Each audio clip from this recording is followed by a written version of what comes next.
tapsan dostun kenirdaşında,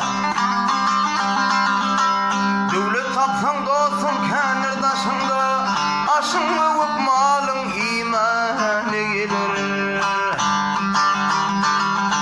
Havargatsan hedir olur başında, sana yaxşı sözüm dimani gelir. Havargatsan hedir olur başında, sana yaxşı sözüm dimani gelir.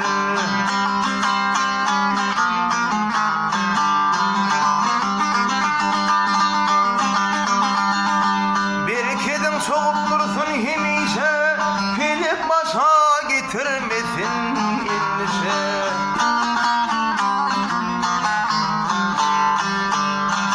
Ahlat bilen yapışan da her işe, yürek coşup kömüller dağına gelir. Ahlat bilen yapışan da her işe, yürek coşup kömüller dağına gelir.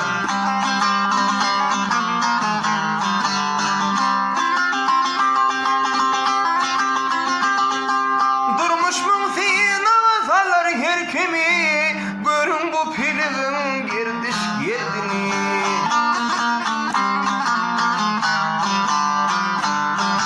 Oğla bir çeksin dünyanın derdini, ciğerler dağlanıp armağanı gelir.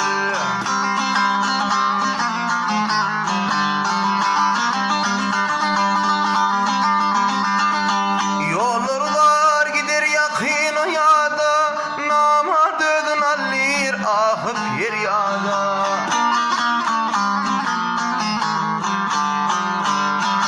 Mertler basın silkip gider dünyada, dostu için zanın bermani gelir.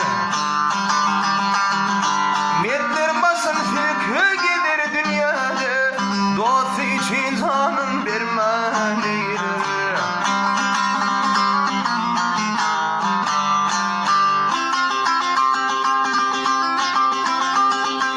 Yalan sözün başı var da sonu yok, aşk derdinin dermanı yok, yemi yok.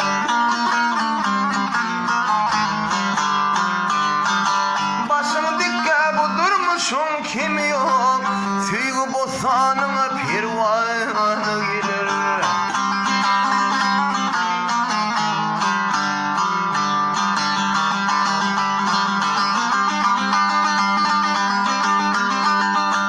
Dirilikte mün derdim var bir başım, mehrivanır bu yollarda kardeşim.